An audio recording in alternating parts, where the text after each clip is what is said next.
লীলাচন্দ্র জমাইত্যা এবং আমাদের active leader Narayan Debbarma সমেত অন্যান্যরা আছেন।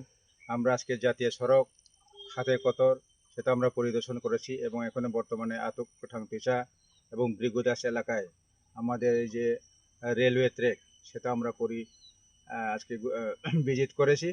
বিশেষ করে ত্রিপুরাবাসীদের এটাই বলতে চাই, আগামী আমাদের পূর্ব নির্ধারিত অনুযায়ী 2টি প্রাক্তন আত্মসমর্পণকারী বৈরী সংগঠনের তরফ থেকে যে 9টি দফা দাবির বিষয়ে আমরা রাজ্যের মুখ্যমন্ত্রী শ্রদ্ধেয় প্রফেসর ডক্টর মানিক সাহার নিকট আমরা একটা চরমপত্র আলটিমেটাম দিয়েছিলাম এবং সেই সম্পর্কে আমাদের সাথে সৌহার্দ্যপূর্ণ আলোচনা করবার জন্য গত 8 তারিখ জুন আমরা মহাকরণে আমাদের জনজাতি কল্যাণমন্ত্রী বিকাশ দেববর্মার নিকটও আমরা স্মারকলিপি প্রদান করেছিলাম। তখন ওনাকে আমরা ওনার সরকারি বাসভবন মহাকরণে এই বলেছিলাম, দীর্ঘ প্রায় 1 ঘন্টার উপর আমরা আলোচনা করেছি যে আমাদের দীর্ঘ 35 বছরের উপর যে আমাদের সমস্যাগুলি সমাধান করাবার জন্য এবং 1 সপ্তাহের মধ্যে আমাদের 2টি সংগঠনকে নিয়ে উচ্চ পর্যায়ে সরকারি মিটিং আহ্বান করার জন্য আমরা বলেছিলাম, কিন্তু উনি আমাদের সারাকে কোনো কর্ণপাত করেনি। শেষমেশে আমরা নিরুপায় হয়ে বাধ্য হয়েছি এই যে জাতীয় সড়ক 8 নম্বর এবং রেলওয়ে ট্র্যাক আমরা অবরোধ করবার জন্য 2টি বৈরী সংগঠন আত্মসমর্পণকারী। বিশেষ করে আমরা বলতে চাই যে এক সময় ত্রিপুরা রাজ্যে এমন একটা পরিস্থিতি ছিল, এমন কালো দিন ছিল, তখন কিন্তু রাজ্য এবং কেন্দ্র সরকার আমাদেরকে আহ্বান করেছিল যে আপনারা বৈরী জীবন ত্যাগ করে স্বাভাবিক জীবনে ফিরে এসে শান্তি বজিয়ে রাখবার জন্য তারা আহ্বান করেছিল। সেই আহ্বানকে সাড়া দিয়ে আমরা আজকে বিভিন্ন বৈরী সংগঠন, বিশেষ করে এনএলএফটি, এটিটিএফ টাইগার ফোর্স, বিএনসিটি, টিটিওয়াইএফ, টিটিবিএফ, টিটিওয়াইএফ, টিএলইউ, টিটিএসিএফ, টিএলওএফ, এরকম বিভিন্ন ত্রিপুরা রাজ্যে বৈরী সংগঠন আমরা রয়েছি। বিশেষ করে একসময় আমরা কেন্দ্রের সরকারের ঘোষিত প্যাকেজ অনুযায়ী আমাদেরকে প্রদান করার কথা প্রতিশ্রুতি দেওয়া হয়েছিল, কিন্তু এখন অবধি আমাদের কোনো প্রতিশ্রুতি দেওয়া হয়নি। এর জন্য আমরা আজকে বাধ্য হয়ে এই রাস্তা এবং রেলওয়ে ট্র্যাক অবরোধ করার জন্য আমরা ঘোষণা করেছিলাম।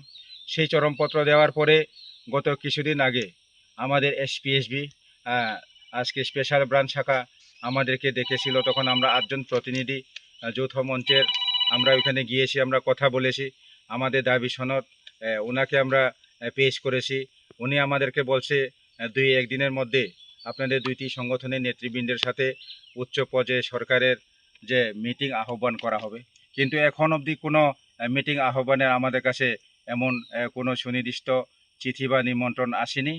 তো আমরা এটাই বলতে চাই, আগামী 24 তারিখ জুন বুধবার আমাদের পূর্ব ঘোষণা অনুযায়ী 9টি দফা দাবির সমর্থনে আমাদের অনির্দিষ্টকালের জন্য রেল এবং জাতীয় সড়ক অবরোধ হবে।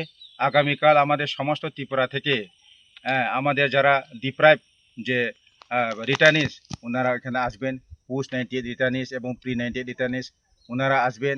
আমাদের আন্দোলন শান্তিপূর্ণ আন্দোলন হবে। এতে আমরা ত্রিপুরা সরকারের কাছে আবেদন করব, এখনও সময় রয়ে গেছে, যদি তারা আমাদের সাথে সহানুভূতিতে যদি আলোচনা করতে চায় আমরা কিন্তু প্রস্তুত আছি। অন্যথায় আগামী আমাদের পূর্ব নির্ধারিত অনুযায়ী ঘোষিত তারিখ 24 জুন 2026 বুধবার আমরা অনির্দিষ্টকালের জন্য আমাদের দলমত সকলকে নিয়ে আমরা আন্দোলনে বসব।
লংতরাই গুঁড়ো মশলা হোক বা সর্ষের তেল, আমার দেশের প্রোডাক্ট, দেশের স্বাদের আনন্দ। লংতরাই, লংতরাই রান্নায় তোমাকে চাই।